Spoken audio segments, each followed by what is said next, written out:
பொதுவாக எங்களுடைய கலாச்சாரங்களை பொறுத்தவரையிலையும் ஒரு 3 வயசுலேருந்து 5 வயசு வரையும் நாங்கள் எக்ஸ்போஸ் ஆக துவங்குவோம். அதாவது பெற்றோர்கள் வளர்ப்புல இருந்து மற்றவங்களோட பழக துவங்குவோம். அப்போ அந்த சூழல் என்ன செய்யும் அப்படின்னா எங்களுடைய ஆட்டிடியூடை மாற்றும்.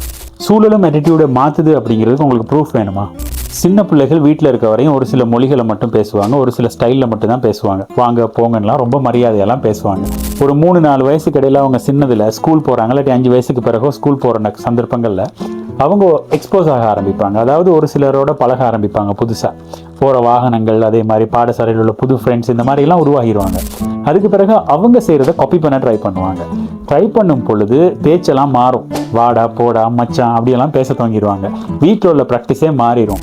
அப்போ இப்படி கொஞ்சமாக சூழல்ல இருந்து இவங்களுக்கு நல்ல விஷயங்களும் அதே மாதிரி கெட்ட விஷயங்களும் கிடைக்குது. சில விஷயங்களை இவன் எங்கடா இருந்து கொண்டு வரான், எங்கிருந்துடா படிக்கிறான் அப்படின்னு சொல்லி நம்ம தேடி பார்த்தோமா இருந்தால் சூழல்ல இருந்து கிடைக்கிற அந்த விடயங்கள் எங்கள் எண்ணங்களுக்குள்ள வந்து எங்களுடைய மனப்பாங்கா மாறி அது பெரிய ஆளாகின பிறகு அது ரிஃப்ளெக்ட் ஆக துவங்கும்.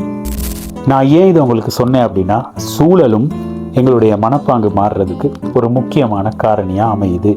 இதை நாங்கள் புரிஞ்சு செயற்படணும். இப்போ உங்களுக்கு இது புரிஞ்சாலுமே நல்லதான். எது நல்ல விடயங்கள் அப்படின்னு சொல்லி எங்களுக்குள்ளே வாங்கி அதை நல்ல மனப்பாங்காக வெளியிடுறதுக்கு இது ரொம்ப உதவும்.